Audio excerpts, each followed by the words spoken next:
This is Charlie Parsons for Boxing Social in association with William Hill and Empire Fight Store. I'm here with a big man, Eddie Hearn.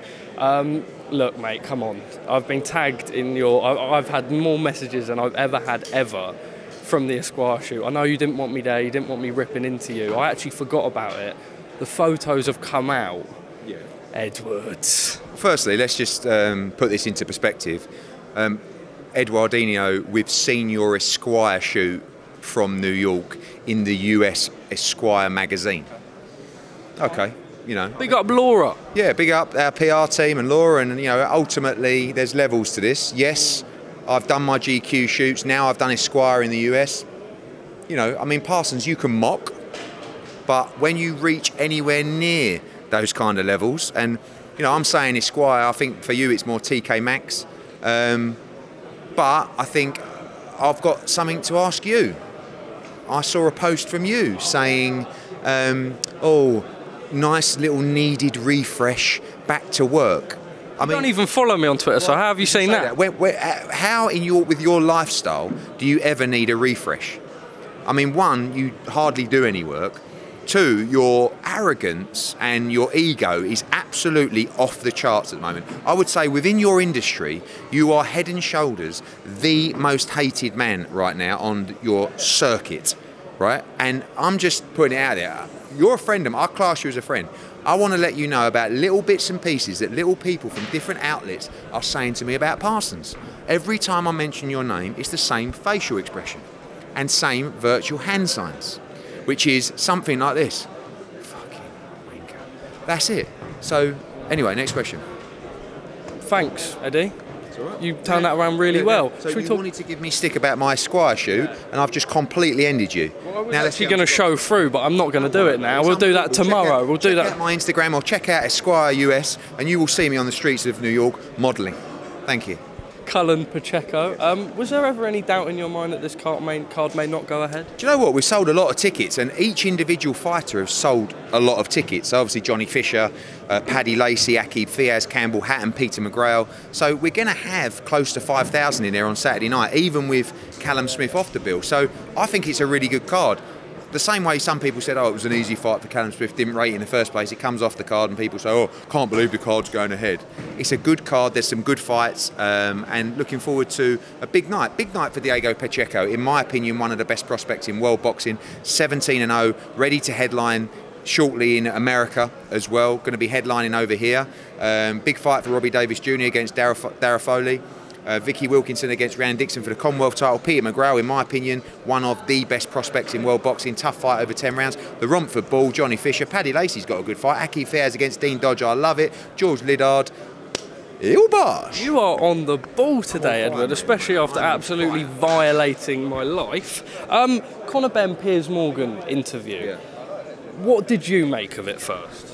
I think it's very difficult. Look, Piers is a very good interviewer. He's extremely bright. I think it's very difficult for a young fighter to go on live TV and get quizzed, especially when there's some things he can say, some things he can't say, etc. So all of Conor Benn's media, everything that's happened during this process has been done by him. He hasn't had media advice. He hasn't had me saying, don't do this, don't say that. So everything you're seeing is raw.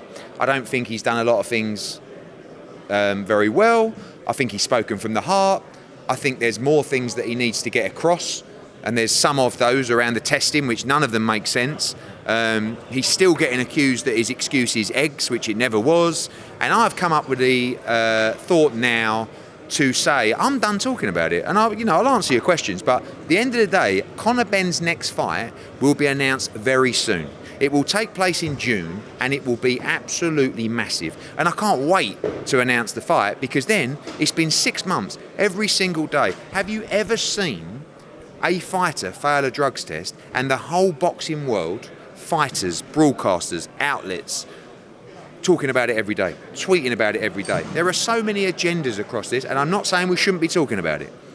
But I can't wait to announce his next fight and get his career back on the roll. It's nearly a year since he's boxed, and by the time he steps in the ring, it'll be nearly a year since the test. Time now for Conor Benn to get back in the ring, and there will be a big announcement shortly. I take it on what you've just said that it will be Manny Pacquiao June 3. Not necessarily. Manny Pacquiao wants to fight Conor Benn. We're in negotiations with Manny Pacquiao. We've had a number of site offers to stage Manny Pacquiao against Conor Benn. Conor Benn also wants to tear Chris Eubank Jr. to pieces. He wants that fight badly. We love that fight. It's a massive fight. There's another fight that we're looking at as well. Conor's next fight will take place in America or the Middle East. It will be one of 3 men, of which Manny Pacquiao is one. Ben Shalom says he expects the Chris Eubank Jr. and Liam Smith rematch to be announced next week, so that would maybe take Chris Eubank out of the mix. I mean, unless Chris Eubank wants to earn twice as much money to fight Conor Benn.